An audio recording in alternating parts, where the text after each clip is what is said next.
El oficialismo no logró el quórum en la Cámara Baja para tratar el proyecto de etiquetado frontal.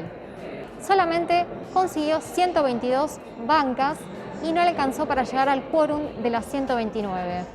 Los bloques con los que suele contar el oficialismo, ya sea parte del labañismo y también de los cordobeses, hoy no contaron con ese apoyo, por lo cual el oficialismo no llegó a el quórum propio. Desde Juntos por el Cambio denunciaron que la convocatoria a la sesión fue de manera rápida y sin consenso. Además, querían tratar los proyectos de ley ovina y, por otro lado, la ley de boleta única papel. Las negociaciones comenzaron luego de que se conociera la derrota electoral del oficialismo en las PASO de este 2021. La disputa de poder dentro del Congreso de la Nación se ve reflejado a la hora de conseguir el propio quórum, a través de sus aliados políticos. Ahora bien, ¿cómo continúa esta disputa dentro del Congreso de la Nación? Las dos principales bancas están negociando una próxima sesión la semana que viene con temario ampliado, es decir, agregar temas que hoy no se iban a tratar. El oficialismo buscará aprobar finalmente el proyecto de etiquetado frontal antes de que pierda el estado parlamentario. Lo que se puede dar cuenta es que las PASO dejaron un sabor amargo para el oficialismo, que no tiene mayoría propia en la Cámara de Diputados y que deberá conseguir el quórum suficiente para tratar estos proyectos y además acordar con la oposición para poder seguir sesionando.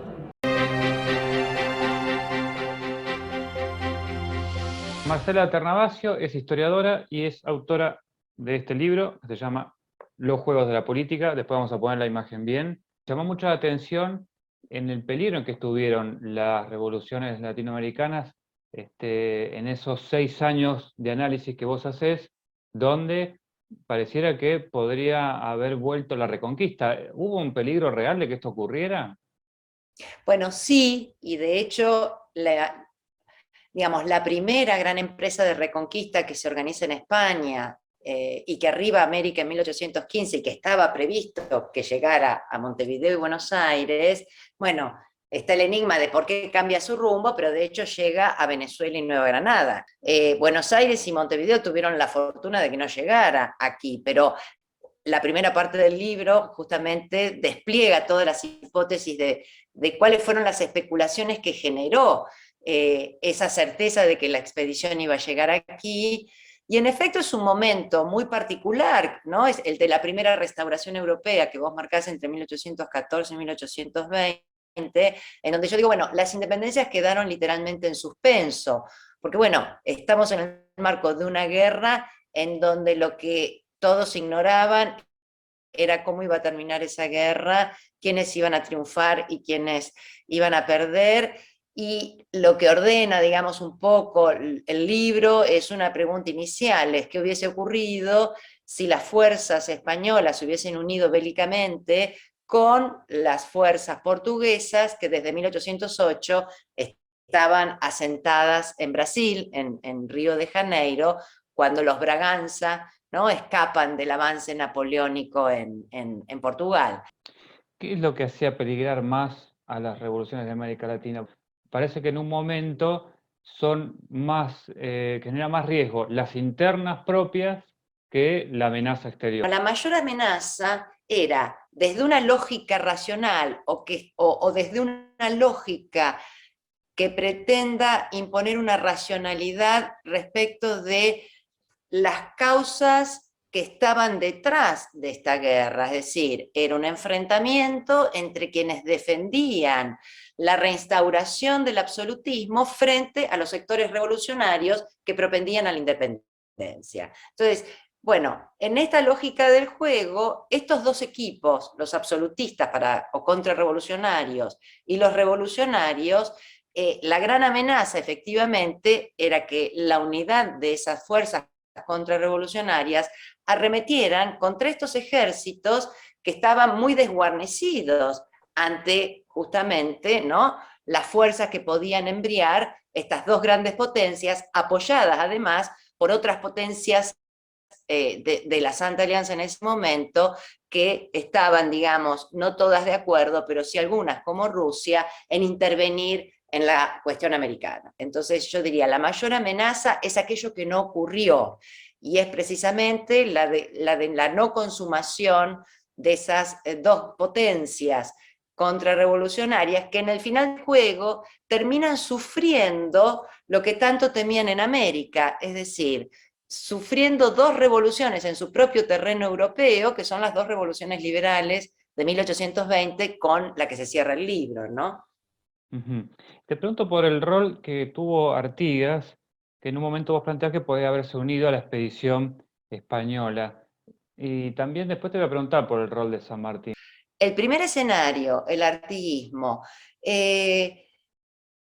Lo que no ocurrió es la llegada de la expedición de Morillo en 1815, que es cuando precisamente las misiones diplomáticas que el artiguismo envía a Río de Janeiro juran fidelidad a Fernando VII, buscan la protección de Portugal y prometen aunar fuerzas con esa expedición que se supuestamente va a llegar y con los portugueses para destruir a su enemigo interno, que era justamente el gobierno con sede en Buenos Aires y que había ocupado por otro lado la base territorial del artiguismo, que es la Banda Oriental. El enigma es, bueno, ¿qué hubiese ocurrido si la expedición de Morillo llegaba? ¿El artiguismo habría cumplido con sus promesas? Bueno, el derrotero del artiguismo posterior hace pensar que ese gran revolucionario que fue Artigas no le hubiese dado el apoyo.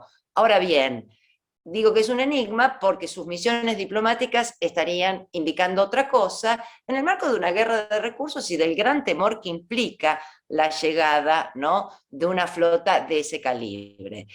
En el otro extremo, digamos, del arco temporal está tu pregunta sobre San Martín. Ahí no, ¿qué es lo que no ocurrió? Bueno, lo que no ocurrió fue la llegada de otra expedición destinada a Buenos Aires para reprimir el foco revolucionario que quedaba en pie y que en 1819 todo indicaba que en cualquier momento partía hacia el Río de la Plata, y es en ese momento cuando San Martín toma la decisión crucial de cumplir con su plan continental luego de haber liberado Chile y de continuar su campaña hacia el Perú. En un momento en el que el frente atlántico queda muy desguarnecido, no solo o no tanto por la disputa y la guerra entre federales y centralistas, sino básicamente porque se suponía que iban a llegar unos 20.000 soldados para reconquistar la plaza. Es en ese contexto donde se conoce la famosa desobediencia de San Martín, cuando el director supremo le pide que baje, ¿no?, con su ejército de los Andes a cubrir ese frente, y es allí cuando renuncia San Martín para continuar su campaña hacia el Perú.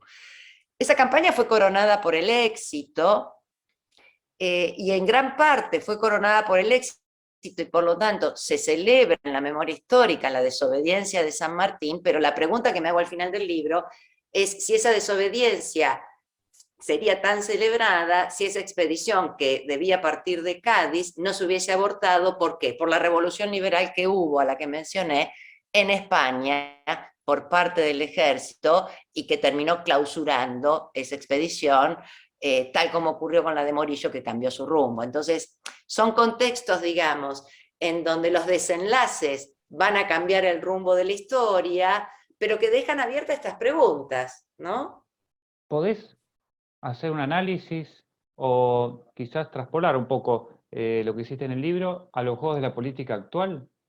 Para empezar, me parece que hay un punto ahí en mis juegos de la política de comienzos del siglo XIX, en donde trabajo, bueno, cuáles son las lógicas bajo las cuales se construyen aquellos liderazgos cuando recién estaba configurándose el sistema representativo de base electoral, cuando recién se estaban construyendo desde la nada las instituciones, los congresos, los poderes ejecutivos, los intentos constitucionales, etcétera, etcétera. Bueno, yo ahí trato de demostrar las distintas lógicas de construcción de esos liderazgos políticos y sobre todo las dificultades que tienen esos liderazgos políticos para imponer ciertas decisiones. Entonces, en este punto yo creo que lo que los juegos de la política actual nos están mostrando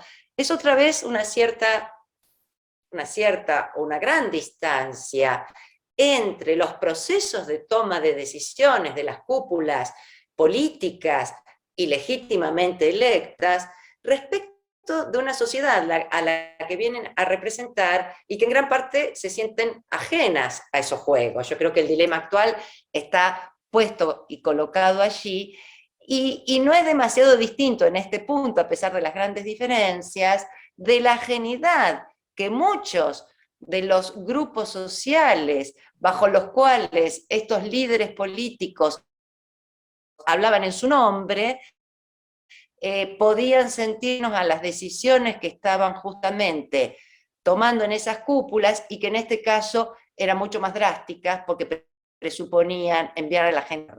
De manera que, bueno, en ese sentido, me parece que lo que el libro trata de mostrar, bueno, son los dilemas que desde el comienzo hubo entre la construcción de una nueva legitimidad política y lo que significa la representación de esas élites políticas en relación a las sociedades que están diciendo representar.